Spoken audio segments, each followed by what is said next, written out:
Karibuni sana wakurugenzi. Welcome to our #1 YouTube channel in the Lakeside City. So today here we are at Pinecone Hotel, situated in Tom Mboya Estate.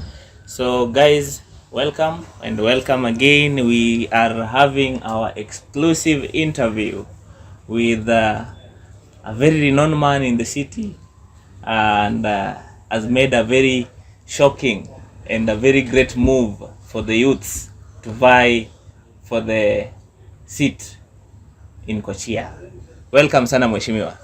Asante. Karibu sana. Thank you. So maybe you tell your people who you are and why have you decided to do this, mheshimiwa? I would say my name is Hezron Okoth. Yes. Popularly known as Nyakwa GK. I come from Kochia Ward, Rangwe Sub-County in Homa Bay County. That's where I come from. I'm a businessman, doing general building and supplies. Yeah, so I think I'm also a politician. Yes, I think if that is a profession, then I would say I'm also a politician. Okay. Yeah. So mheshimiwa, you'll just tell us maybe why did you decide to use in quote Nyakwar GK? Who is GK in your family? Nyakwa GK is a phrase that is commonly known by so many people from our village. My late grandma worked with the government of Kenya, and so she used to call herself "I'm the government." Yes, anytime she was home, she would say "I'm the government." Yeah, so her being the government, now I'm the grandson of the government. The government. Yeah, that's how the Nyakwa GK came to be. Oh, yeah, we wanted to associate it with the campaign trail. We see you using very heavy machines, eh? Yeah, you know, government is government. Yeah, and so if you are the grandson of government, then you must show that you are the grandson of government. Of the government. Yeah. Okay.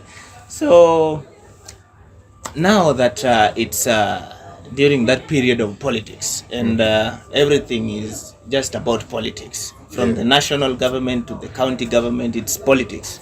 And seemingly the youths have taken a very good move, and you being one of them. What would you say about the youth politics, national wise and the county level and leadership? I would want to start by stating that initially there was a big gap between the old and the young in terms of politics. We lacked mentorship in between. We could find that we had people who were in those positions, but we didn't have people who were being mentored to take over those positions after retirement. So there has been a very big gap in terms of political generations. But looking at it in the present day, I think I like the energy the young people are putting in to also show interest and show cause that they can be part of these positions. It is a good thing that so many people have come out. Like, for instance, the positions we are looking for, we have so many young people who've come out to also show cause that they are able to lead in these positions, and that is quite encouraging. That gap is being bridged. I think the lap is still with the current people who are in the leadership positions. They are not offering the right mentorship, or they are not offering mentorship to young people who would take over. And you know, it is a common phrase that they're saying that these young people are the leaders of tomorrow. The question is, how do they become leaders of tomorrow if they're not mentored? Yeah. So that has been a problem in this country. You do not see any senior politician just coming outrightly to mentor a young person to maybe take over from him in future. It has not happened, and that's why now some of us are just coming out outrightly. You know, some of us were born I would say, born leaders. Yeah, exactly. So we are just coming out outrightly to also fight for these positions. Yeah. Without any mentorship and without any people who are holding our hands. But I can say we are also thriving and doing well, so there is no cause for alarm. But I'm projecting that in the futures to come, we'll have people who can stand in to mentor our leaders. Having said that, the youths have come out very nicely, and I can see they are doing well. I would want to encourage the young people who are going for whatever position, from the presidency. Oh, so the presidency we left for Raila. Yeah, yeah. Baba. Now, apart from position ya Baba, yeah, any other position, I would encourage any young man who is deemed suitable to run and buy, and should not be afraid of these aged guys, of any intimidation or anything.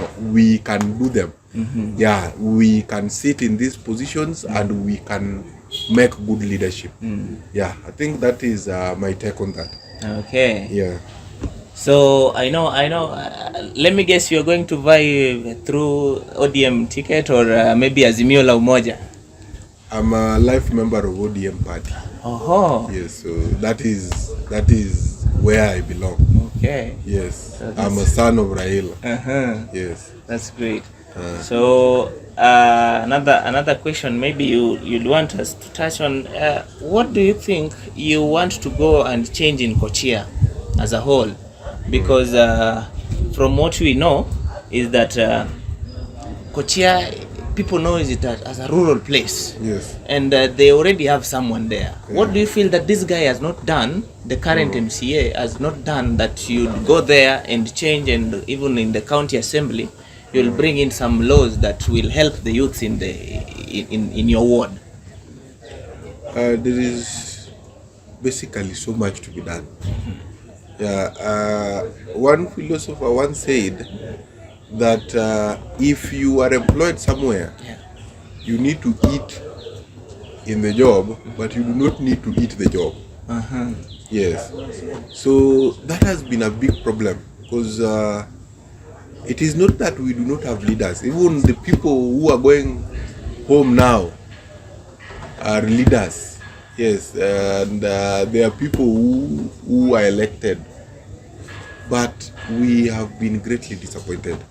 Yeah, there are so many things that are underlying that we. You know, if you ask, for example, the current sitting MCA of Kochia to tell you even one thing, just one, not two, not three, not many, just one thing he has done, one single thing that he can stand to tell his people that you elected me 5 years ago, this is what I have done. One thing, he has nothing to show. One thing, he cannot point anything that he has done. So that is why you look at our people and you say that there is an opportunity for us to get good leadership. And good leadership is leadership that can offer what the people need. If you quote who a leader may be, you can say leadership is the art of transforming the invisible to reality. The challenge we have now is that even the visible ones, leave the invisible. The visible things that even the electorates are proposing that should be done have not been done. Yes, you see, the electorates are saying we need water. You see, we have water here to drink. Our people are saying we need water, a basic need. We need water. That one is not invisible. That is something visible that has not been done. Yes. So you will find parts of Kochia that do not have drinking water. They do not have water, a basic need. You wake up, you need water to even brush. You wake up, you need water to cook tea. You wake up, you need water to shower. It's general life. We do not have water in Kochia. Wow. We do not have roads in Kochia. ECD was devolved. We do not have any single ECD classroom that has been built in any school in Kochia ward. We do not have roads in Kochia ward that are well maintained. Yes, agriculture is the backbone of our economy. We do not have any support from the county government based on agricultural development. So there is so much to be done, And we are also not promising heaven on earth. Yeah. We are just saying that we need to be given the opportunity, so that we do what we are able to do. Yeah. Yes. That's awesome. So, as a youth, yes. There are many young men and women in Kochia, Homa Bay County, that do not have jobs and they have papers. What are some of the policies that you might come with so that they come out of schools and with their papers they are able to do even the artwork, what they are able to do with their hands? Yes. What are some of the things that you have in place? Ruto promised us a million jobs every year, which are not there. I think unemployment is one of the biggest problems we have in this country. Yeah. Not just to mention Kochia Ward. Unemployment is a big problem that I think personally as a leader, it is something that we really need to contribute to largely. Yeah, in terms of legislation and in terms of just mentoring our people. Personally, I'm not employed. I'm self-employed. I think one, I'll be a living testimony to the young people who have graduated from different institutions. That one can come out with the support of my office as the MCA to do various aspects of things to earn a living and sustain themselves. We are going to encourage our people. You know, there are our people who didn't manage well to the universities or to colleges to do diploma or degrees. We are going to encourage our people to go to also TVET colleges, because in my village right now, you'll ask for a plumber and you'll not get. Yes, you'll have to look for a plumber from very far away to bring home, or if there are 2 or 3 plumbers. But you find that we need more of such. Yes, we need more of plumbers. We need more fabricators. People need chairs, beds that are fabricated. We need more carpenters, so that these guys get employed. So I think there was the Kazi kwa Vijana initiative that was brought through the messed up devolution ministry and at the NYS. Kazi kwa Vijana na Nyakwa GK will be an initiative to educate, empower the youths who are not employed, so that even if we are looking for them opportunities to be attached to places, you rather get you would rather take someone to get attachment or internship at an institution, let him be paid 10,000 for a start. When there's a chance, he will be absorbed. Those are the opportunities that we will expand to look for and get for our people. Other than that, I'm looking at my leadership setting up several processing factories in the ward, which will create employment for our young people. We cannot promise that we are going to employ everybody, but we will make sure that a majority who are able to be employed will get employment opportunities as at then. Yes. Okay, so now that you are an engineer, you are a graduate in civil engineering, do you think that someday when you get the seat, when you win, and we believe I'm really longing for you to get the seat, do you think you'll still get the contracts? Because it is in those your offices that contracts are issued and tenures are given to people. Will you have them for yourself, or you'll give them out to people? I'm an entrepreneur. I work for the government. I'm not looking for the position of MCA to enrich myself at a personal level. I'm looking at the position of MCA so that we can get enriched with a whole society. I'm not closing my office. I run a big office that works currently. I'm not closing. these are opportunities that I want to create for this young generation, these young men and women who are not employed. Yeah. Yes, instead of closing an office down, I'd rather have an engineer graduate who's just come from the university. Yeah. I will train him for 3 or so months and leave him in charge. Exactly. I go and legislate, I monitor how they work. I will make sure that this institution or organization becomes big enough to accommodate even more people who are willing and able to work. Yes. You know, there is also the aspect of unavailability of job, but there's also the aspect of jobs being there and our people may not even be ready and willing to work. Yeah. But I'm not predicting that kind of a scenario. I'm looking at a scenario where we do not have opportunities for these our people. And now that I have one and I'm looking for another opportunity, it will be good enough to empower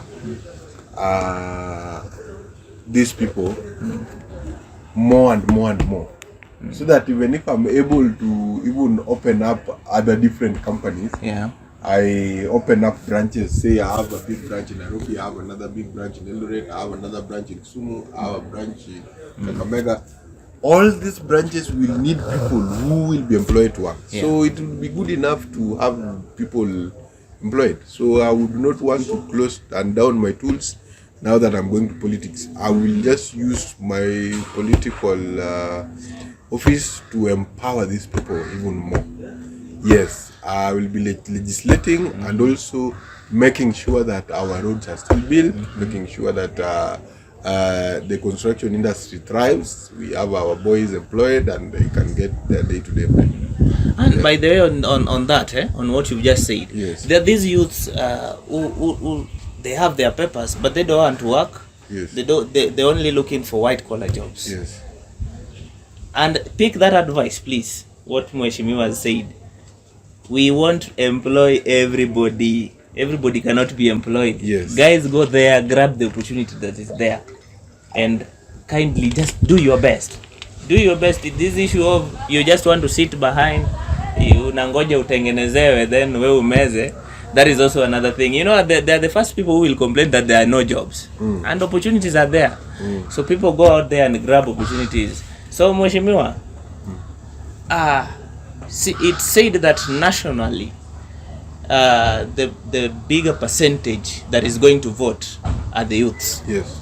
What have you done in Kochia to mobilize people to go and register as voters? Because many youths are disappointed and they be like, we are not taking that thing, we are not voting anybody, because at the end of the day, when they go to those offices, they don't help us.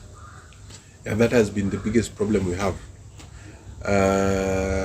We have been begging on radio, on national TV, through road shows. We have been begging our people literally to go and take votes, to go and register as voters. We have begged, and even now that the registration is closed, we think we appealed enough for our people. Personally, I mobilized road shows to mobilize people. I empowered our youths who are in the border sector to walk door to door, to look for people who have not registered, to take them for free, carry them on border for free, to go have them registered and take them back home. I even decided to entice my constituents with giveaways, gifts. If you get a person who's not registered, you take him to register, then I give you something.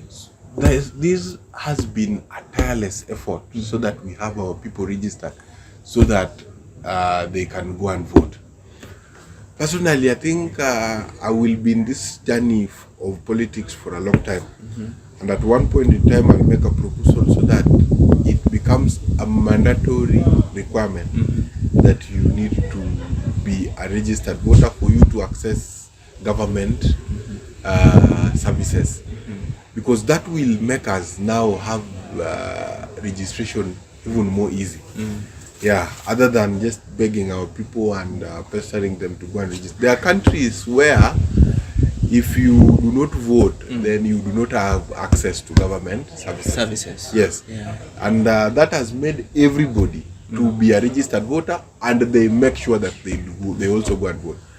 But do you think that once you have your ID, can you guys come up with a policy that once you have your ID, you are a registered voter? You don't need to go for this other process. Kenya has not reached that sophisticated end. We are moving slowly. I think that is why you see they introduce something like Huduma number, which has not been a good thing. It has not materialized. We are headed there, but not yet. But I think those are places whereby we reach there, then we will be okay. Yeah, if the day you register as a Kenyan citizen is the day you become a Kenyan voter. And the moment you have become a Kenyan voter, it should be mandatory for you to vote. Then, because by choosing not to vote, is you are electing a bad leader indirectly. Exactly. Yes, so we need to make sure that we have all our people registered as voters, and make sure that they also go and vote. Yes. National politics. Baba is becoming the fifth. National politics. I can say that there are things that can obviously be seen. Yes. Right now, even if you look for someone who is blind and cannot hear, and ask him or her who is going to be the fifth president of this country, then the person can tell you in sign language that is Raila Mulodi. I think there is nothing else to describe that. Raila serves the interest of common mwananchi in this country, and he has done it for long enough. It is an opportunity for him to lead this country and take it to the next level. I love Baba because he accommodates us all. Baba fights for gender equality. Baba fights for the youth and even for the old. So he is one that cuts across all of us. He is our umbrella. He is the unifying factor. He is the Azimio la umoja for this country. And personally, I wish him the very best. We are working tirelessly for him, and I know he is going to be the president of this country, and he will form the government. And you will find out that some of us who are very vibrant, who are well educated, will find themselves in the national government, even as ministers or as assistant ministers. So we are working tirelessly. We do not want to start celebrating now. And we have fully discouraged the phrase of Gini Wasekao by our people, and that is why you can see we are composed. We are very much composed because we know what is awaiting us. We will only jump highest possible to celebrate our victory as at when we are going to be announced as Baba the fifth president. Do you think that the government currently has done enough as far as youth is concerned, youth and leadership, and as far as creating employment is concerned for the last 5 years?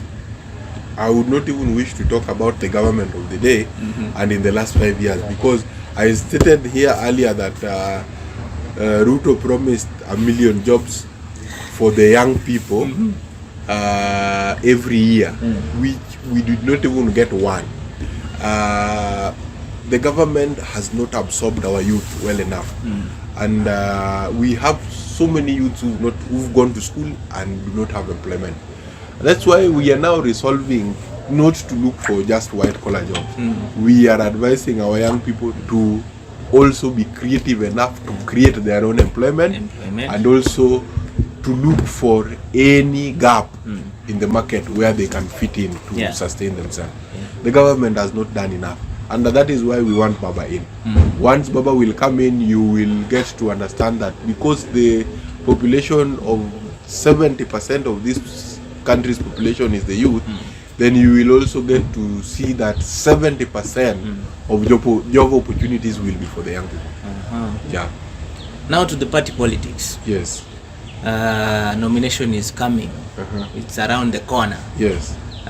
What will happen, or what will you do if you don't get the certificate? ODM certificate, we are hoping that ODM nomination is going to be a free and fair thing. And it being a free and fair thing, I don't doubt an inch about me being given the ODM certificate, because I deserve it, and I've mobilized enough. I've been into party politics. I've held youth leadership positions in the party.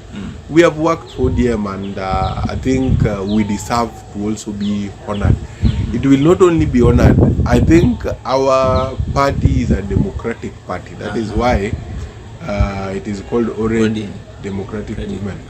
Yes, so the democracy in the name will apply in our party nominations, and I know we are going to have a smooth process where the winner will be awarded the party ticket so that he can carry the day and proceed to the general election. So if you walk to my ward today, they will tell you that I won long ago, because I have been working for them.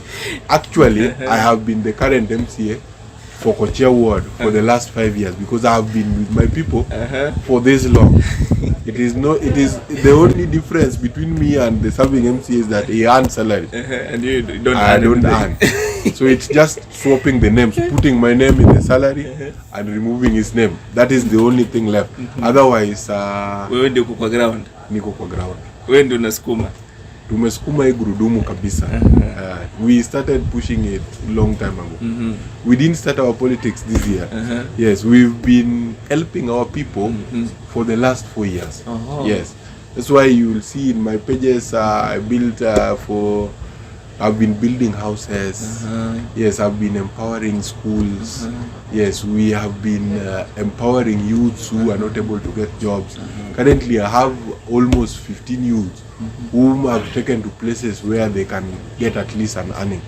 So it is work, and we have done it. So there is nothing new. So that is the campaign trail that you've been using. Yes, actually my record for my people speaks for itself, and that is why they would prefer me any day, anytime. Yeah. Oh, that's awesome. So Mheshimiwa, I see we are coming to an end, but before we close, what will you tell that person in Kochia, that mama, that young man who was not registered? Because I believe there are people who are still not registered. And what will you tell that young man who was registered, has his certificates, and they are hoping for a better leadership so that in future they get jobs? IBC opened window for registration and closed.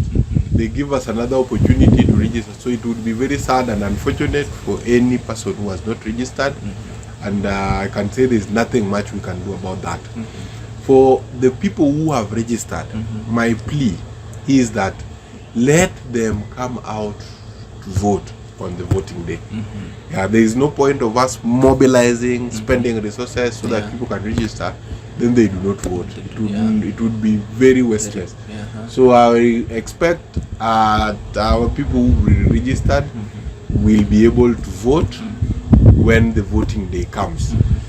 By voting, it would mean they would choose good leadership. By choosing good leadership, they would have chosen development. By choosing development, they would have created multiple opportunities for even the young generations that are coming. Sasa kwa Kiswahili tu, hebu tueleze ile mikakati ambayo uko nayo hapa as far as election is concerned.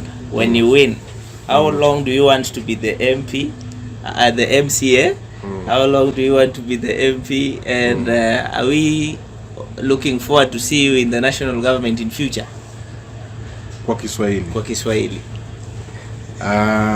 Nashukuru. Ningependa kusema kwamba nawania kiti cha MCA kwa sasa. Baada ya miaka 5 tutakuwa tunaenda uchaguzi. Kwa huu uchaguzi nitakuwa naangalia mbele, kwa sababu mimi bado ni kijana mdogo. bado niko na future. Naangalia kwamba baada ya miaka 5 naweza kuwa mjumbe. Niende nipigane huko kwa bunge la juu. Baada ya hapo naweza ingia serikali kuu. Nikuwe waziri ama nichukue usukani huko, niangalie ni position gani mzuri tunaweza chukua na tujenge nchi. Baada ya miaka 15 naweza kuwa gavana wa Homa Bay. So itaji kuwa president. Mimi kwa maisha yangu sijai tamani kuwa rais. Sijai tamani kuwa rais. Na sidhani kama nitawahi tamani kuwa rais. Mimi naweza jaribu sana nijikakamue, nijikaze kisabuni. Nikuwe naibu wa rais. Lakini kuwa rais singependelea, naweza taka nikuwe naibu wa rais. Lakini nataka nitumikie watu wetu wa Homa Bay County.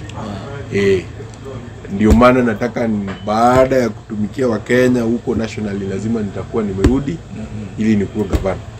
Miaka 10 nikikula governorship, nitakuwa nimesalimu amri. Pia mimi nisikae hapo sana mpaka wadogo waanze kupiga nduru.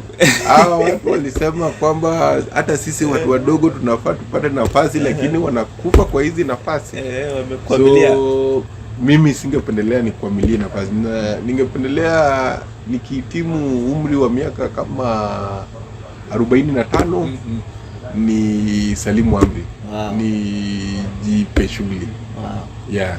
So guys, that was the interview with the incoming MCA Kochia Ward, and he has finished by giving us a 20-year plan. So we should be vicious as our young leader here, who is going to get this seat and going to be the next Kochia MCA. Please guys, before we close, in 1, 2, 3, kindly subscribe to our YouTube channel, Rickman KE, the #1 YouTube channel.